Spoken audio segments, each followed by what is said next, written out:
This is 1.2.14, identifying methods that can be used to improve the accessibility of systems. One example is touchscreens. Touchscreens increase accessibility for people with physical and cognitive disabilities, since people who suffer from such issues find it difficult to use various other input devices efficiently, such as mouses or pens. The large icons, intuitive interfaces, and inclusive features support not only the people with physical and cognitive impairments, but also children, since young children in schools may not have the funds necessary to afford peripherals such as keyboards and mouses. And furthermore, touchscreens allow for accessible use to all educational computer features. Another example to improve accessibility in computer systems is voice recognition and text-to-speech. Voice recognition aids people with visual impairments since it allows for user input to computer systems. It grants the ability to write on computers and to access valuable information. It also lets users with visual impairments to communicate with others and to create ease of access to knowledge.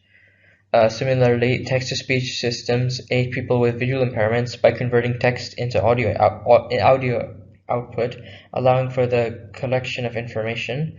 It also helps people who have issues with reading large amounts of text, and the conversion to sound grants usability and accessibility as a result. Another example is Braille keyboards. So Braille keyboards aid people with visual impairments since these allow users full access to computer systems and the information withheld in it. The stickers on conventional keyboard buttons are replaced with Braille text, which allow users with visual impairments to use the computers to their full capacity, and they can communicate, retrieve, and store, produce, and share information and knowledge without having full capability for sight.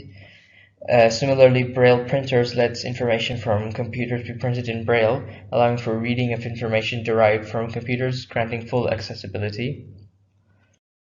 Another example is the Sip and Puff, which is a device that helps people with mobility impairments and limited to non-hand movement.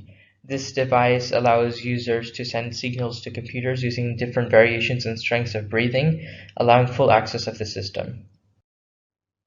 Various other methods to increase accessibility include subtitles, special software, word processors, specialized disk guides, mouth and head stakes, trackballs, word prediction software, and natural language processing, which can all increase accessibility for those who may be impaired in some area, and these examples allow them to still use computer systems to their full capacity despite a possible obstacle. Furthermore, existing systems that can be more accessible, for example, wheelchairs. While wheelchairs already increase the mobility for people who suffer from mobility disabilities, they're often dependent on other people or driving mechanisms. So to make it more accessible, creating self-driving wheelchairs equipped with LiDAR sensors, navigational systems, and machine learning capabilities in its computer systems could be valuable. Another could be walking sticks for the blind. So instead of using typical walking sticks, people with visual impairments or disabilities can use a Google Lookout, which is an app that runs on Pixel devices in the US. It uses image recognition technology similar to that of Google Lens to assist users in learning about a new space, reading documents, and completing activities like cooking and shopping.